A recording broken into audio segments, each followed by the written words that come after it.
సముద్రం అల్లకల్లోలంగా మారింది. భారీగా ఈదురుగాలులు వీస్తున్నాయి. సముద్రం 20 అడుగుల ముందుకు వచ్చింది. అలల తీవ్రతకు ఉప్పాడ వద్ద రోడ్డు ధ్వంసమైంది. అటు తుపాను ప్రభావంతో ఈదురుగాలులకు అంతకంతకు పెరుగుతూ వస్తున్నాయి.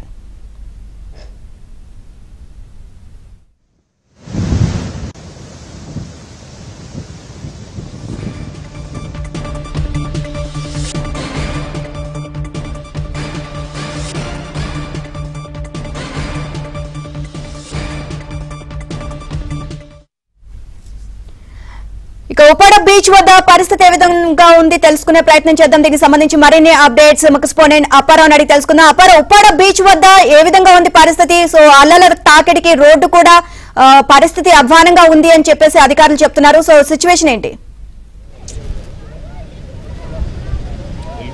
నీలిమ తుఫాను తీరానికి దగ్గరకు వచ్చే కొలిది పరిస్థితి అత్యంత భయంకరంగా మారుతుంది. ముఖ్యంగా కాకినాడ జిల్లాలో అయితే ఈదురుగాలుల బీభత్సం జరుగుతుంది. ఇప్పటికే చెట్లు భారీ ఎత్తున నేల కూరుగుతున్నాయి. ప్రధానంగా మనం ఉప్పాడు సముద్రం దగ్గర ఉన్నాము. ఇక్కడ సముద్రం చాలా అల్లకల్లోలంగా మారింది. గతంలో అనేక తుఫాన్లు వచ్చిన సముద్రం ఈ స్థాయిలో అల్లకల్లోలం ఎప్పుడు లేదు. మనం చూడొచ్చు విజువల్లో ఏదైతే ఉప్పాడ కొత్తపట్నం దగ్గర సముద్రపు కోతకి జియో ట్యూబ్ ఈ గతంలో నిర్మించారు. ఈ అలల తీవ్రతకి జియో ట్యూబ్ రాళ్లు మొత్తం కూడా కట్ అయిపోయి సముద్రం ఉప్పాడ బీచ్ రోడ్ మీదకి వచ్చేస్తుంది. ఈ అలల తీవ్రతకి ఉప్పాడ జియో ట్యూబ్ కట్ అయిపోతే దీని ఆపోజిట్ గా ఉన్న అనేక ఇళ్లలో కూడా సముద్రం వెళ్లిపోయే పరిస్థితి ఉండడంతో మత్స్యకారులు తీవ్రస్థాయిలో ఆందోళన వ్యక్తం చేస్తున్నారు. సాధారణంగా జియో ట్యూబ్ అనేది ఉప్పాడ సముద్రపు కోత నుంచి రక్షణకి వేశారు. ఇప్పటికీ చోట్ల జియో ట్యూబ్ కట్ అయిపోయింది. అయితే ఉన్నది కాస్త మిగిలి బలంగా ఉందనుకున్న ఈ జియో ట్యూబ్ ప్రాంతం కూడా దారుణమైన అలల తాకిడికి పూర్తిగా ముక్కలైపోయింది. చూడొచ్చు ఏ విధంగా బండరాళ్లు పేర్చి జియో ట్యూబ్ చేశారో దాని అంతటి కూడా కట్ అయిపోవడంతో సముద్రం ముందుకు వచ్చేస్తుంది. మనం చూస్తున్న ఈ సముద్రం పక్కనే ఉప్పాడ బీచ్ రోడ్ ఉంది. ఇప్పుడు ఈ సముద్రం బీచ్ రోడ్డు మీదుగా పక్కనే ఆనుకొని ఉన్న ఇళ్లలోకి వెళ్లిపోయే ప్రమాదం ఉండడంతో మత్స్యకారులు కూడా కాస్త ఆందోళన వ్యక్తం చేస్తారు. చూడొచ్చు రాకాసి అలలు ఏ స్థాయిలో చాలా ప్రళయంగా ఉన్నాయో మనం అర్థం చేసుకోవచ్చు. ఉప్పాడలో సాధారణంగా వాయుగుండం అల్పపీడన సమయంలో అల్లకొల్లోలంగా ఉండడం చూసాం. కానీ ఈ స్థాయిలో సముద్రం ఒక భయంకరంగా సముద్రం మధ్యలో ఏ విధంగా అలల తాకిడి దారుణంగా ఉంటుందో ఈ ఒడ్డును కూడా ఇక్కడ పూర్తిగా భయంకరంగా నురగలు కక్కుతూ ఇసుకతో పెను రాకాసి అలలు దారుణంగా తాకుతున్నాయి. మనం చూడొచ్చు విజువల్లో ఈ అలల తాకిడికి సముద్రం ముందుకు వచ్చి జియో ట్యూబ్ కట్ అయిపోయిన పరిస్థితి ఉందంటే ఏ స్థాయిలో ఉందో అర్థం చేసుకోవచ్చు. మరొక చూస్తుంటే తుఫాను తీరం దగ్గరకు వచ్చే కొలిది ఒక విచిత్రమైన వాతావరణం కూడా కొనసాగుతుంది. ఒక పక్క ఈదురుగాలు, ఒక పక్క వర్షం, ఒక పక్క సముద్రం అలల తీవ్రత, పైన విపరీతమైన ఎండ, ఆ విచిత్ర వాతావరణంతో దారుణమైన పరిస్థితి నెలకొని చూడొచ్చు. మనం చూడొచ్చు గాలుల తీవ్రత ఏ విధంగా ఉన్నాయో.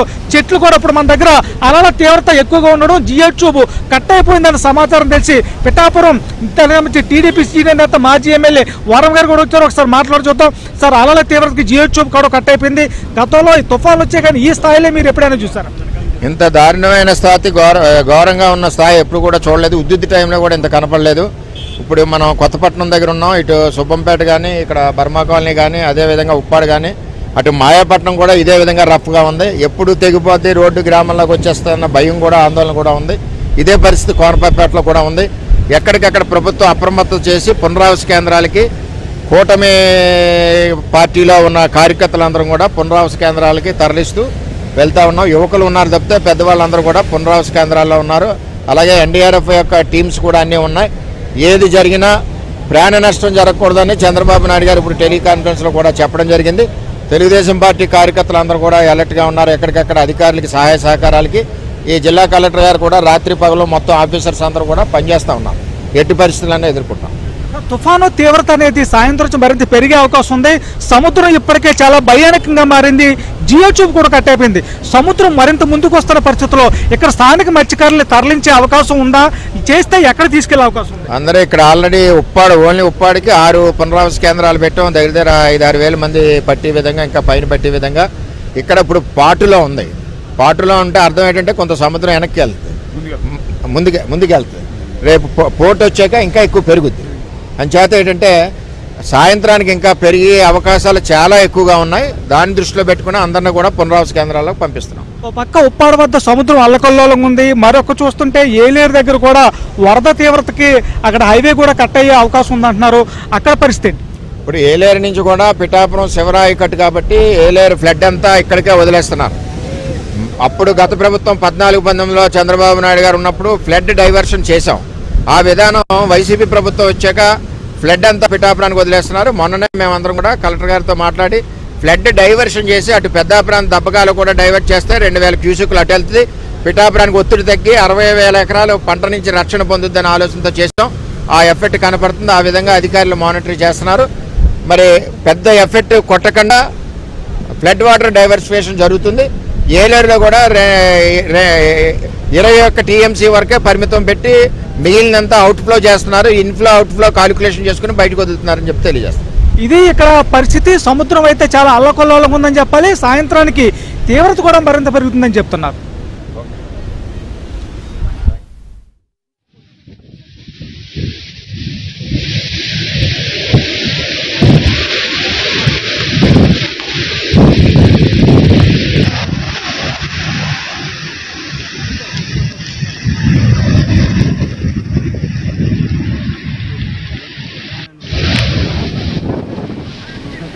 ఏం